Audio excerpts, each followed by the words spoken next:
welcome to the next video in the Enterprise Leadership Series. I'm Eric, one of the directors here at the Lighthouse Group. Let me start with a question. What is one lever you could pull that would more than double your chances of outperforming the competition? The answer is alignment. Well-aligned organizations are more than twice as likely to outperform their peers in financial performance, according to McKinsey. Enterprise leadership requires three elements: alignment, change, and empowerment.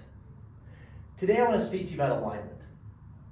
When we talk about alignment, what we mean is a shared commitment to a common direction, strategy, culture, and set of priorities, co-created by the leadership team. In our experience, there are two key phases to alignment. First, aligning the executive leadership team, the top team, the most senior team. And second, aligning and sometimes launching the extended leadership team, the group that reports into the ELT. This is your greatest source of leverage. These two steps help ensure that everyone in the organization knows their role in creating value. Amazon is a great example of alignment at scale. Amazon's executive leadership team, Jeff and the group, all aligned around an obsession with customer. And through vigorous debate on what this should look like, Amazon aligned their customer obsession philosophy with operational excellence and continuous innovation. Amazon's ability to enter and excel in diverse markets, e-commerce, cloud computing, reflects this strategic alignment.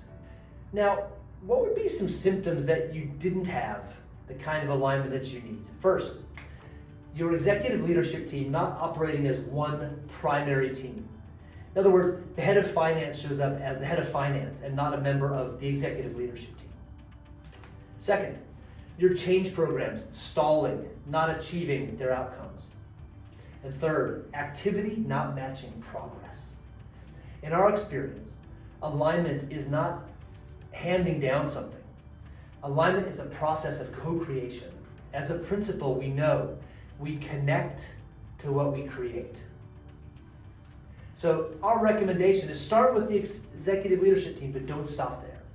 Define the purpose, expectations, rights, and privileges of the extended leadership team. These are the leaders who usually report into the ELT. Carefully select the members. Engage this group collectively to define, refine, operationalize the direction, culture, strategy, and priorities. Now, where might you get started? Get started by doing a stakeholder analysis. Think about the top 5 stakeholders for you, your team, your business. And using a future-backed process, deeply understand what are the future needs of these stakeholders. Now, what's an outcome you might expect? You'll be free to focus on the future when you have real alignment, free to lead the business the way you want to lead it, strategically, not being in the business. And this freedom, you'll feel this as the load of leadership is distributed. And we'll see you soon in the next Enterprise Leadership Conversation.